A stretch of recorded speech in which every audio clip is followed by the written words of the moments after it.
Քնի ապնոյի են ամենադասական արտահայտումներից մեկն է ցերեկային ժամերին այդ քնկոտությունը։ Հաճախ հորանջում են, ասում են, որ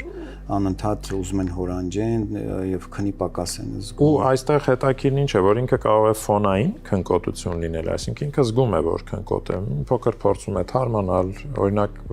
վարում է, կկանգնի, մի քիչ կթարմանա, ջրով կշփվի, կշարունակի։ Բայց այստեղ վտանգն այլ է, որ այն կարող է լինել երբեմն անկանխատեսելի։ Լիովին առույգ արթուն վիճակից կարող է շատ արագ անցում կատարվել դեպի քունը, այսա, ինչ որ ես նկարագրեցի, կոչվում է քնի գրոհ։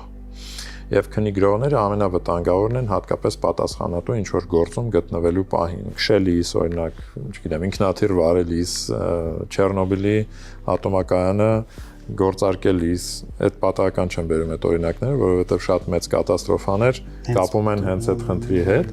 եւ քնի ապնոյն էլ իր հերթին բերում է մի մեծ, այսպես փունջ տարբեր առողջական խնդիրների, սրտանոթային, ուղեղանոթային, նյութափոխանակություն, սեռական առողջություն, հիշողություն, անverջ կարող եմ թվարկել։ Այստեղ մենք գործ ունենք մի խնդրի հետ, որը իրոք այդպես շատ բազմապլանային է, բայց միաժամանակ, եթե մենք վարում իրականացնենք, շտկենք, այդ ամբողջ փունջը մենք կարող ենք վերահսկել, որը շատ մեծ տարբերություն է տալիս այդ անձի գլոբալ առողջության հարցում։